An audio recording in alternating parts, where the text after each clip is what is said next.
warahmatullahi wabarakatuh. Apa kabar Anda semua? Kembali berjumpa dengan saya, Hersu Beno Arif dari Forum News Network. Hari ini hari Kamis, itu bertepatan dengan tanggal 10 November. Jadi ini adalah Hari Pahlawan.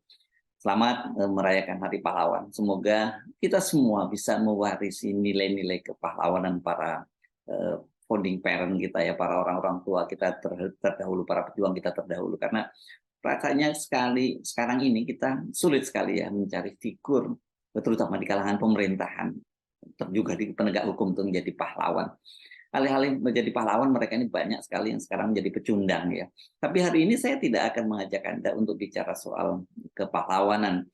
Saya mengajak Anda untuk melongok ke gedung Mahkamah Agung. Ini sebuah gedung tempat Anda kalau pergi, itu terutama bagi Anda dari daerah-daerah ya, ini kalau Anda pergi ke Jakarta mencari keadilan tertinggi di Indonesia itu datangnya ke Mahkamah Agung, dan lokasinya gedung ini memang satu ruas jalan dengan istana ini di Jalan Merdeka Utara. Jadi kalau Anda hari-hari ini bertandang ke gedung Mahkamah Agung, jangan terlalu kaget bila mendapati gedung ini, gedung tempat harusnya menjadi rakyat mengajukan nasibnya, itu berharap ditegakkannya keadilan, itu sekarang justru dijaga ketat oleh anggota TNI. Padahal biasanya kalau Anda ke sana itu kan bukan ketemu dengan anggota TNI, tapi dengan petugas satuan pengamanan biasa saja gitu ya. Ya, jadi sekarang ini dengan adanya anggota TNI yang menjaga itu, kesannya, loh, ada apa ini? Ada yang kritis, ada yang darurat situasinya, atau ada apa? Apakah ini kemudian orang mengkait-kaitkannya dengan penggeledahan di gedung Mahkamah Agung oleh KPK karena sebelumnya ada kasus suap itu yang melibatkan seorang hakim agung dan juga sejumlah pegawai di lingkungan Mahkamah Agung. Tanggal 3 September lalu KPK itu telah menetapkan Hakim Agung Sudrajat bersama 9 orang lainnya sebagai tersangka dalam pengurusan, dalam suap pengurusan sebuah perkara.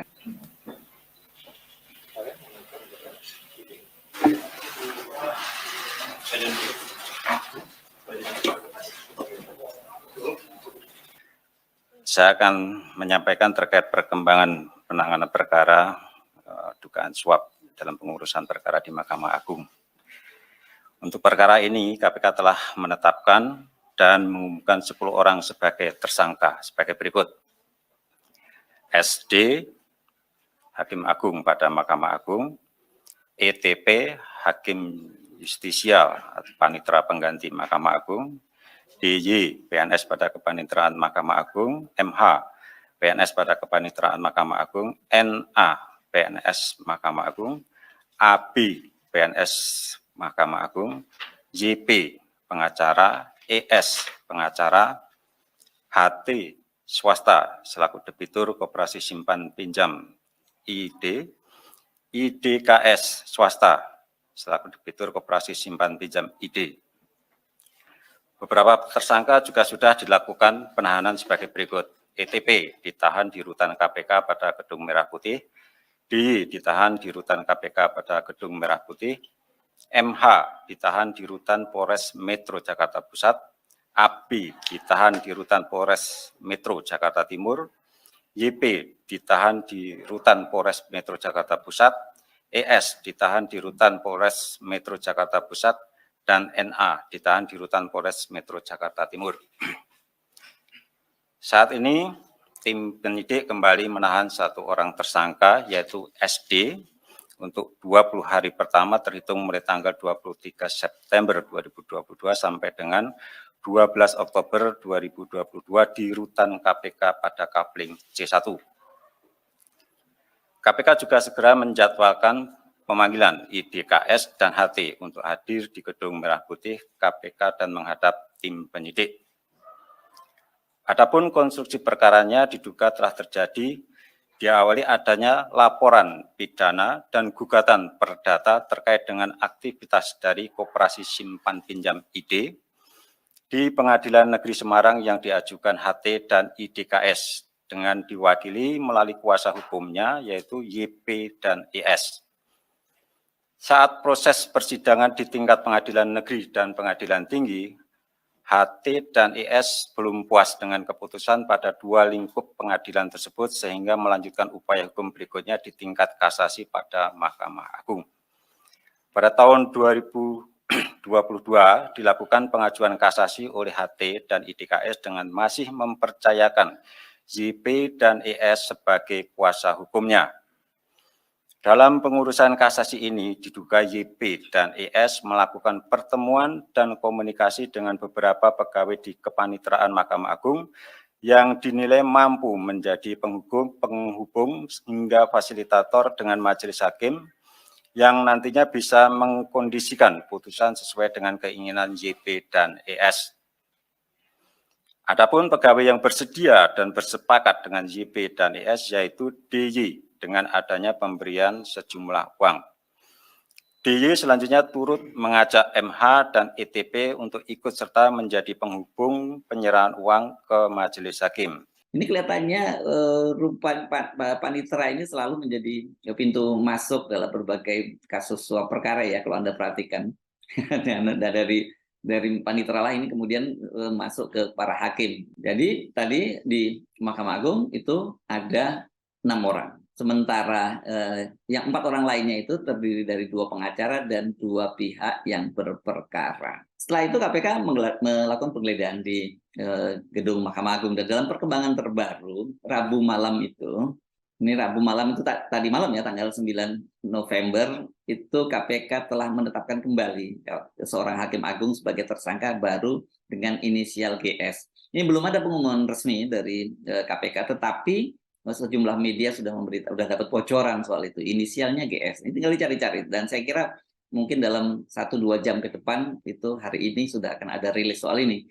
Banyak yang menduga ya kasus ditangkapnya hakim agung dan akan menyusul ada hakim agung baru, rumornya seperti itu, serta sejumlah pegawai di lingkungan Mahkamah Agung ini kemudian mendorong pimpinan Mahkamah Agung mengganti pengamanannya dengan anggota TNI. Peristiwa penggeledahan dan penangkapan hakim agung ini memang sangat memalukan, dan saya kira ini menjadi skandal besar bagi Mahkamah Agung. Bagaimana mungkin ada seorang hakim agung yang harusnya perilakunya juga agung, tapi itu ternyata perilakunya receh, remeh-temeh, menjual perkara kepada mereka yang berperkara. Ini memang betul-betul menjadi skandal dan sangat memalukan.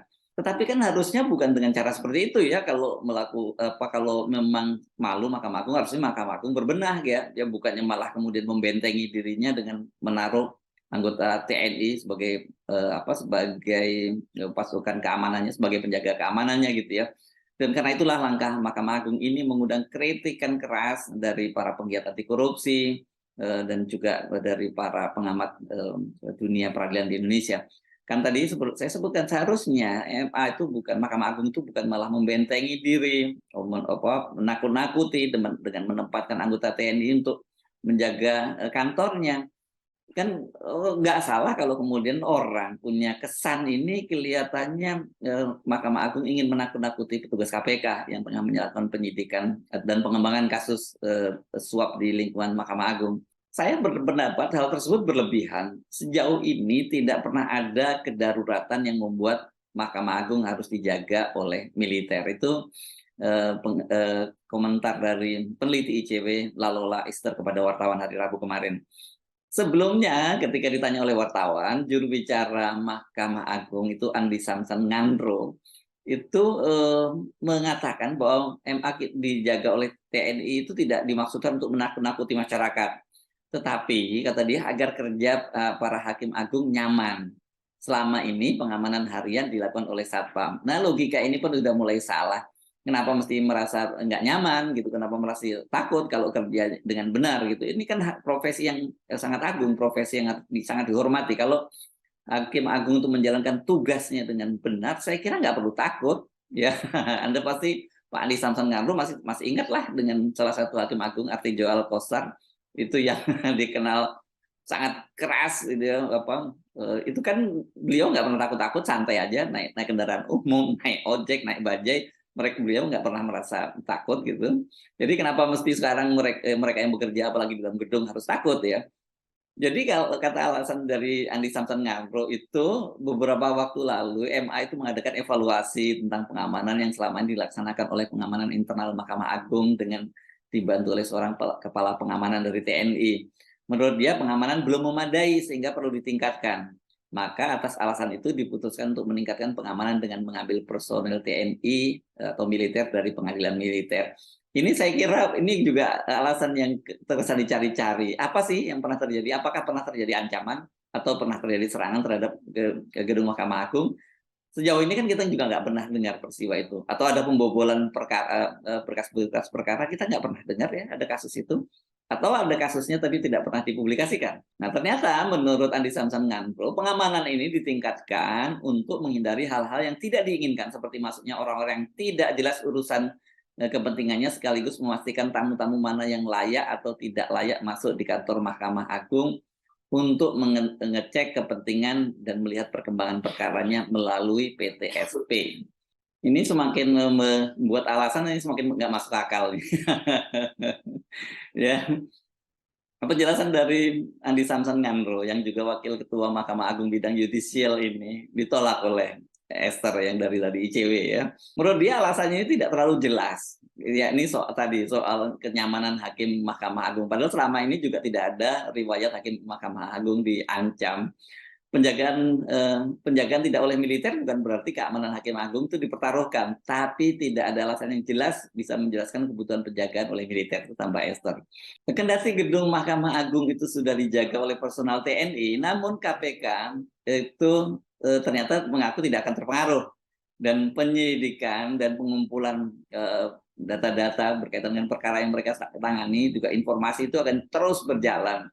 Jadi kata kepala bagian pemberitaan dari KPK Ali Fikri, dia juga yakinlah ini bahwa soal penjagaan yang diubah dari Satpam menjadi TNI ini nggak ada kaitannya dengan kasus yang sedang disidik oleh KPK ini, dan KPK juga yakin katanya bahwa pimpinan MA mendukung sepenuhnya KPK menuntaskan kasus tersebut.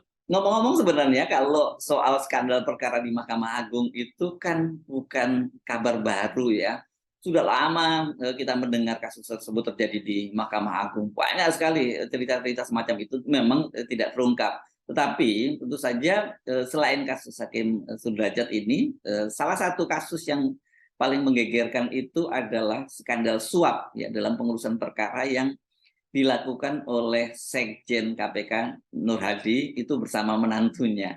Dan gaya hidup mereka ini memang luar biasa ya. Nur Hadi punya rumah mewah, salah satunya di kawasan elit Kebayoran Baru, sementara menantunya gaya hidupnya juga nggak kalah keren dibandingkan Nur Hadi. Tapi belakang itu udah ketahuan karena memang ini nggak sesuai lah dengan profilnya sebagai seorang pegawai negeri gitu ya.